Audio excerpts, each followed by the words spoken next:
Most of you have probably heard your parents or other boomers say that you should buy a house, build a family and invest for the future and live a happy life. Maybe they even have told you about stories about how they bought their first homes at a cheap price with almost no competition. It sounds great, right? But then you realize today, many people can't even afford rent, let alone buy a house. Even those with mortgages struggle to keep up with the payments. You might think this is just a problem in your country and then consider move to somewhere else, only to discover the same issue almost everywhere else in the world.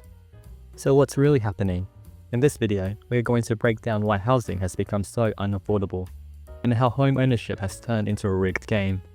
Who's really benefiting, and whether this is ever going to stop. And now, let's get started.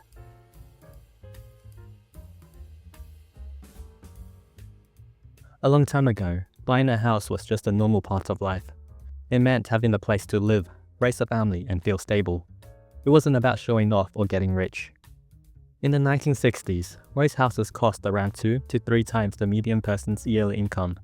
That means even one person working a regular job could afford to buy a home. Some countries back then even helped more by offering cheap loans for families. In the US, there was the GI Bill, which helped many veterans to buy homes after the World War II. But everything has changed now. In the US, the median house now costs 5 to 6 times the median household income. In high-cost cities, it can exceed 8 times the income. And homes today aren't just places to live, they're used to make money. Older people bought houses when they were cheap and watched the prices go up over time. Some now own more than one. People start seeing houses as something to invest in and not just to live in. That's why many new homes are more luxurious, and they bring in more profit. And the small, starter homes are now disappearing. Over time, the idea of a simple home has changed. It became something to buy, hold, and sell for money. And when that mindset took over, everything started to shift.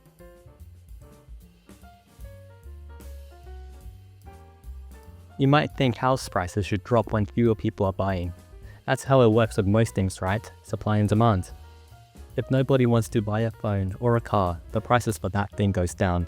But housing is different. Prices keep rising, even when buyers are struggling.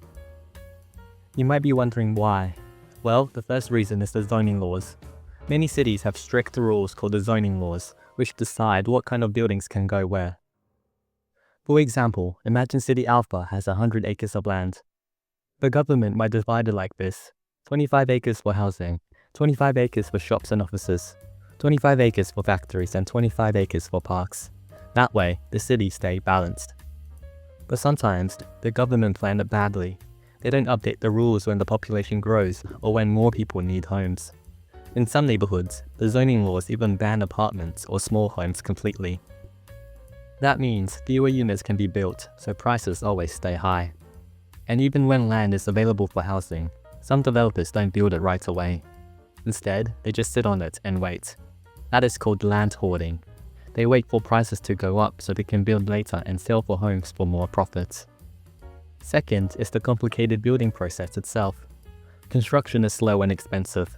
It can get delayed by permit issues, rising material costs, and worker shortages, or even bad weather. Sometimes, it's even worse. The land gets stuck in legal dispute and the whole project stopped forever. That's why you sometimes see half-finished ghost buildings just sitting there. And when builders do manage to build, they usually go for big, luxurious homes because those bring in more profits. Third is the zombie houses. Yeah, some homes aren't even lived in. Investors buy them, leave them empty, and wait for prices to rise. These are called zombie houses, and they make the shortage worse.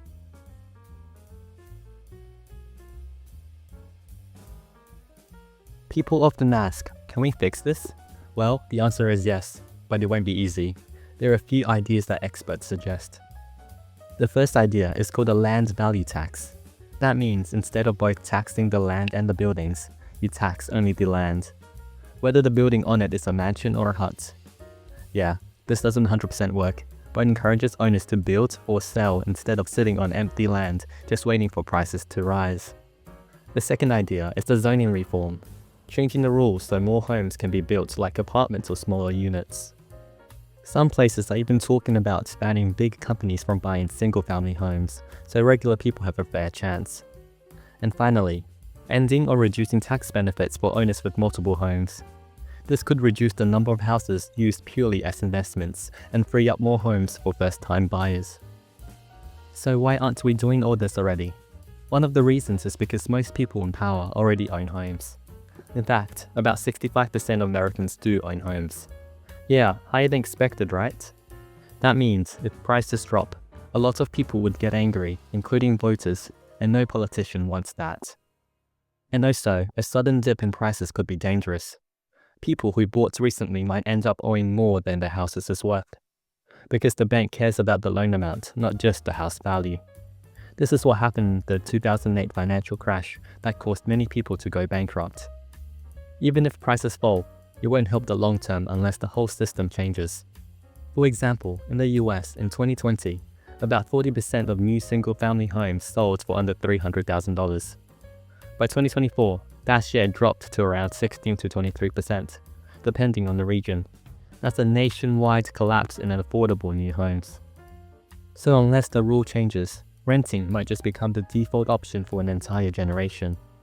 Owning a home is supposed to be part of the dream, but we have made sure that most dreamers can't afford it.